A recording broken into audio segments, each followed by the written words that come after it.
Assalamualaikum warahmatullahi wabarakatuh dan salam sejahtera. Kami akan membentangkan tentang analisis terhadap artikel yang bertajuk Pembentukan Karakter Guru dalam kalangan pelajar Institut Pendidikan Guru Malaysia (IPGM). Terlebih dahulu, izinkan saya memperkenalkan diri. Nama saya Wan Nur Nazihah binti Wan Muhammad Nazri. Kemudian rakan seperjuangan saya iaitu Ronika Anhar Rahman dan Tengku Nur Imanina binti Tengku Ahmad Mosbik. Kajian ini ditulis oleh Syed Ismail Syed Mustafa dan rakan-rakan penyelidik daripada Institut Pendidikan Guru Malaysia. Dalam pembentangan ini, kami akan menganalisis artikel tersebut berdasarkan aspek semantik, leksikal, gramatikal, fonologi, penanda kronologi, organisasi penulisan dan idea utama artikel. Analisis ini dijalankan bagi menilai penggunaan bahasa, struktur dan kekemasan penyampaian maklumat dalam artikel berkenaan. Sejauh mana ia menepati ciri penulisan akademik yang baik dan bagaimana setiap komponen linguistik menyumbang kepada keberkesanan penyampaian ilmu. Pembentangan kami akan berlangsung dalam 11 slide utama. Setiap slide membawa fokus analisis tertentu, bermula dengan maklumat umum hingga ke rujukan dan kesimpulan. Tanpa melengahkan masa, saya serahkan kepada sahabat saya iaitu Ronika untuk meneruskan dengan slide seterusnya. Baiklah, sekarang kita dapat lihat pada slide ini terdapat gambar ataupun tangkapan skrin muka hadapan artikel yang menjadi bahan analisis bagi kumpulan kami, iaitu kumpulan 2. Artikel ini telah diterbitkan pada tahun 2024 dalam jurnal Tempawan. Artikel ini telah ditulis oleh 6 orang penyelidik dari Institut Pendidikan Guru Malaysia dan juga Institut Pendidikan Guru Kampus Ilmu Khas. Tujuan utama artikel ini adalah untuk meninjau pembentukan karakter guru dalam kalangan pelajar IPGM, iaitu sejauh mana latihan dan juga aktiviti di IPG ini berjaya untuk membentuk nilai, sasiah dan profesionalisme bakal guru sekolah rendah kelak. Artikel ini telah menggunakan pelbagai kaedah kuantitatif berbentuk tinjauan dengan membuat soal selidik terhadap 201 orang pelajar PISMP termasuk juga pelajar PPISMP. Secara keseluruhannya, artikel ini telah mempamerkan gaya penulisan akademik yang tersusun dan juga berdisiplin. Setiap bahagian seperti abstrak, pengenalan, pernyataan, masalah, objektif, metodologi, dapatan dan juga rumusan telah disusun dengan baik. Hal ini memudahkan pembaca untuk memahami keseluruhan perjalanan kajian ini. Justru, dengan memahami latar belakang ini dan juga latar artikel ini, kita dapat melihat bagaimana bahasa dan juga struktur akademik ini dimanfaatkan untuk menyampaikan maklumat secara jelas dan juga berkesan. Baiklah, berikutnya saya akan serahkan kepada ahli kumpulan saya yang seterusnya untuk menelangkan analisis dari aspek semantik. Aspek pertama yang telah kami analisis ialah keutuhan semantik, iaitu bidang linguistik yang berkaitan dengan makna dalam bahasa. Dalam konteks artikel ini, semantik memainkan peranan penting dalam membentuk kejelasan mesej dan kefahaman pembaca. Artikel ini menggunakan bahasa yang formal dan objektif sesuai dengan gaya penulisan akademik. Setiap ayat disusun bagi membawa makna yang tepat dan tidak menimbulkan kekeliruan. Dari segi makna, perkataan seperti karakter, integriti, nilai diri, jati diri dan profesionalisme membawa maksud yang mendalam berkait rapat dengan etika dan identiti seorang guru. Penulis menggunakan istilah ini untuk menonjolkan istilah aspek moral dan kepribadian yang mesti ada dalam diri seorang pendidik. Contoh dalam ayat ialah karakter guru haruslah bersikap amanah, dedikasi, komited pada tugasan, ikhlas, sanggup berkorban masa dan tenaga. Dari segi semantik, ayat ini bukan sahaja memberi makna literal tentang ciri seorang guru, tetapi juga makna konseptual tentang nilai-nilai kemanusiaan dan tanggungjawab moral. Selain itu, penulis menggunakan makna konotatif secara halus, seperti dalam frasa guru berperanan membentuk jiwa murid. Frasa ini menggambarkan tanggungjawab pendidik bukan sahaja sekadar pada akademik, tetapi juga pembentukan sosial dan juga peribadi. Secara keseluruhan, unsur semantik dalam artikel ini membantu mengukuhkan mesej utama kajian, iaitu keperluan membentuk karakter guru secara menyeluruh. Saya menyerahkan semula kepada ahli kumpulan saya yang lain untuk meneruskan dengan analisis dari aspek keutuhan leksikal. Aspek kedua ialah leksikal, iaitu pemilihan dan penggunaan perkataan dalam penulisan. Artikel ini memperlihatkan pemilihan kosakata yang kaya, tepat dan sesuai dengan konteks akademik. Penulisan banyak menggunakan perkataan yang membawa makna ilmiah dan formal. Contohnya, kajian, tinjauan, konstruk, instrumen, dapatan, integriti dan kompetensi. Dari segi perkataan, penulisan kerap menggunakan kata nama abstrak seperti nilai, akhlak, sosial, kepribadian dan moral. Penggunaan kata abstrak ini menggambarkan fokus penulis kepada konsep dan nilai, bukan semata-mata kepada benda fizikal. Selain itu, terdapat juga kata berimbuhan kompleks, misalnya pembentukan, pelaksanaan, penerapan dan pengukuhan. Imbuhan seperti per, ke dan an memberikan nuansa ilmiah yang tinggi kepada teks, menjadikan gaya bahasa lebih matang. Dari segi kata pinjaman, terdapat penggunaan perkataan dari bahasa Inggeris yang telah diserap ke dalam bahasa Melayu, seperti profesionalisme, integriti dan kompetensi. Ini menunjukkan penulis menggabungkan istilah global dengan struktur bahasa Melayu tanpa menjejaskan keaslian teks.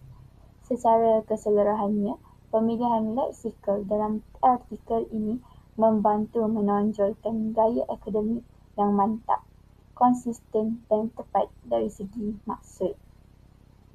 Saya serahkan pula kepada Ronika untuk menjelaskan analisis gramatikal. Baiklah, sekarang kita akan terus kepada analisis gramatikal. Kita akan melihat aspek gramatikal yang mengandungi tata bahasa dan juga struktur ayat. Dalam artikel ini, penulis menunjukkan penguasaan tata bahasa yang sangat baik dan juga setiap ayat menggunakan ayat yang lengkap dengan subjek, predikat dan pelengkap yang tersusun mengikut pola bahasa Melayu baku. Gaya ayat yang digunakan dalam artikel ini kebanyakannya mengandungi ayat majmuk pancangan dan juga ayat majmuk bertingkat. Contoh ayat yang diambil dari artikel untuk dikaji dalam slide ini iaitu kajian ini dilaksanakan untuk meninjau pembentukan karakter guru dalam kalangan pelajar IPGM. Ayat seperti ini padat tetapi tetap jelas dan juga mudah untuk difahami. Penulis artikel ini juga menggunakan kata hubung seperti dan, tetapi oleh itu seterusnya serta justru untuk menghubungkan idea dan memastikan aliran teks lancar dalam artikel ini. Dalam artikel ini juga tidak terdapat kesalahan morfologi, ejaan atau struktur sintaksis yang menandakan bahawa artikel ini telah disunting dengan teliti sebelum ianya diterbitkan. Dari sudut variasi ayat, penulis ini bijak menyeimbangkan ayat pendek dan juga ayat panjang bagi mengelakkan bacaan dalam artikel itu terlalu berat. Secara keseluruhannya, aspek gramatikal dalam artikel ini ianya memenuhi ciri penulisan ilmiah yang formal serta kemas dan juga jelas. Baiklah, kini saya serahkan kepada ahli kumpulan saya yang seterusnya untuk menguraikan tentang analisis fonologi. Aspek seterusnya ialah fonologi, iaitu bidang linguistik yang berkait dengan sistem bunyi bahasa, sebutan dan juga ejaan. Walaupun artikel ini berbentuk tulisan, analisis fonologi tetap penting kerana ia mencerminkan tahap pematuhan penulis terhadap standard bahasa Melayu baku. Artikel ini memperlihatkan konsistensi ejaan dan juga sebutan baku dalam semua istilah yang digunakan. Tiada pengaruh dialek, bahasa pasar atau gaya percakapan yang tidak formal. Setiap perkataan ditulis mengikut kaedah ejaan Rumi Baharu yang disahkan oleh Dewan Bahasa dan Pustaka. Contohnya, perkataan sasiah, integriti dan profesionalism dalam ejaan yang betul dipersembahkan tanpa pengaruh ejaan asing. Aspek fonologi juga menunjukkan penggunaan intonasi akademik yang stabil, iaitu struktur ayat yang panjang tetapi diimbangi dengan tanda koma, noktah untuk mengawal jeda bacaan. Ini memudahkan pembaca untuk memahami mesej secara berperingkat. Selain itu, penulis mengelakkan penggunaan perkataan yang boleh menyebabkan kekaburan sebutan seperti singkatan, akronim yang tidak rasmi atau ejaan berganda. Jadi, kesimpulannya, aspek fonologi dalam artikel ini menepati ciri penulisan ilmiah, iaitu sebutan baku, ejaan yang tepat dan struktur ayat yang menyokong bacaan beralun serta profesional.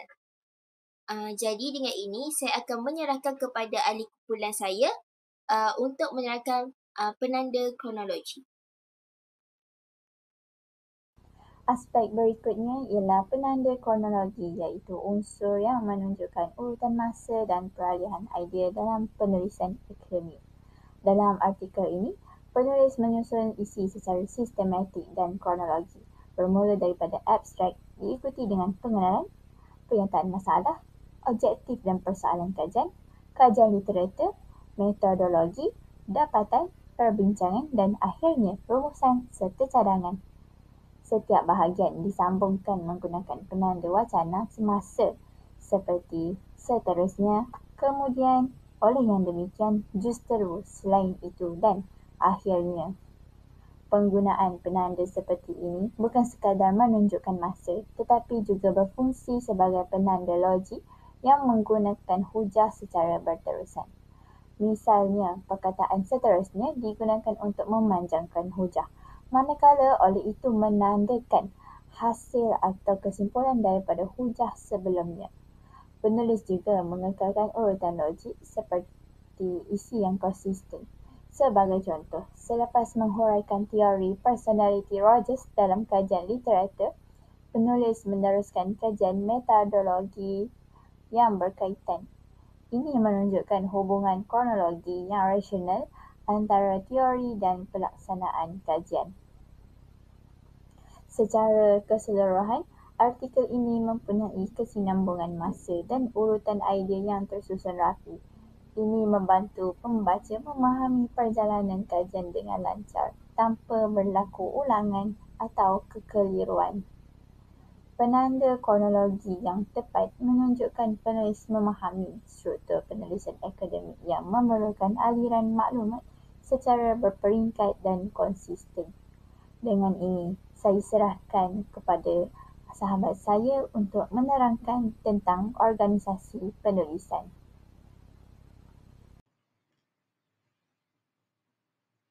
Baiklah, sekarang kita beralih ke slide yang seterusnya, iaitu organisasi yang menunjukkan tentang organisasi penulisan. Organisasi penulisan ini merupakan susunan keseluruhan kandungan dalam artikel ini dari awal hingga akhir. Artikel ini mematuhi sepenuhnya format penulisan akademik yang diiktiraf oleh kebanyakan jurnal pendidikan. Ia dimulakan dengan tajuk dan nama penulis serta diikuti dengan abstrak dalam dua bahasa, iaitu bahasa Melayu dan juga bahasa Inggeris. Begitu juga termasuk dengan pengenalan, penyataan masalah, objektif kajian, persoalan kajian, kajian literatur, metodologi, dapatan, perbincangan, rumusan dan juga senarai rujukan. Setiap bahagian ini telah disusun secara berurutan dan saling melengkapi antara satu sama lain. Misalnya, bahagian abstrak memberikan gambaran ringkas keseluruhan kajian ini, manakala bahagian pengenalan pula menghuraikan konteks masalah yang telah dikaji. Dari segi struktur dalaman perenggan, penulis menggunakan pendekatan deduktif iaitu bermula dengan ayat topik yang umum dan diikuti oleh huraian serta contoh yang menyokong. Kaedah ini membantu pembaca untuk memahami isi yang tersusun dan juga progresif. Seperti yang kita lihat, bahagian metodologi pula dijelaskan dengan jelas. Ianya merangkumi reka bentuk kajian, populasi dan sampel, instrumen serta prosedur analisis data menggunakan perisian SPSS. Kejelasan organisasi ini membolehkan pembaca untuk menjejaki logik penyelidikan dari satu tahap ke tahap yang seterusnya tanpa sebarang kekeliruan. Bahagian akhir artikel ini, iaitu rumusan dan juga cadangan, telah mengukuhkan penemuan kajian serta memberi saranan praktikal untuk penambahbaikan latihan guru di IPGM seluruh Malaysia ini. Secara keseluruhannya pula, organisasi penulisan artikel ini sangat sistematik dan memenuhi ciri penulisan jurnal ilmiah yang berkualiti tinggi. Saya kini menyerahkan pembentangan ini kepada ahli kumpulan saya yang seterusnya untuk menerangkan aspek idea utama dan juga isi kandungan artikel ini. Seterusnya, kita akan bergerak kepada penanda idea. Slide ini memfokuskan kepada idea utama dan kandungan ilmiah dalam artikel tersebut. Idea utama yang diketengahkan oleh penulis ialah pembentukan karakter guru merupakan elemen yang penting dalam melahirkan pendidik yang berkualiti, berintegriti dan juga profesional. Penulis berhujah bahawa proses latihan di IPGM bukan sahaja bertujuan untuk meningkatkan kemahiran pedagogi, tetapi juga bertujuan membentuk nilai-nilai moral dan sasiah guru supaya selari dengan hasrat falsafah pendidikan kebangsaan. Antara idea sokongan yang dikemukakan termasuklah pembentukan karakter dapat dicapai melalui aktiviti co-curriculum, latihan praktikum dan pengalaman berasaskan sekolah. Aspek integriti komunikasi dan pembelajaran sepanjang hayat adalah tujuan utama pembinaan karakter guru dan juga cabaran utama ialah masih wujud segelintir pelajar IPG yang menunjukkan tingkah laku yang kurang beretika seperti menipu dalam peperiksaan, lewat ke kelas atau menggunakan sosial media yang bertujuan bukan untuk akademik. Dalam kajian menunjukkan minimum keseluruhan pembentukan karakter guru berada pada tahap sederhana iaitu 3.93. Antara aspek yang mencatat skor tertinggi ialah integriti iaitu 4.26, kemahiran komunikasi dengan 4.17 dan nilai kendiri dengan 4.13. Berdasarkan keputusan ini, penulis mencadangkan supaya latihan guru di IPGM terus menekankan pembentukan sasiah etika dan nilai kendiri pelajar. Artikel ini juga menegaskan bahawa karakter guru berperanan membentuk murid dari segi intelek, emosi. Justru guru perlu menjadi model teladan yang baik. Secara keseluruhan, penanda idea yang dibentangkan oleh penulis sangat relevan, signifikan dan selari dengan matlamat pendidikan negara ke arah melahirkan guru yang berkualiti dan berkarakter tinggi. Dengan ini, saya akan serahkan kepada ahli kumpulan saya yang lain untuk slide yang seterusnya.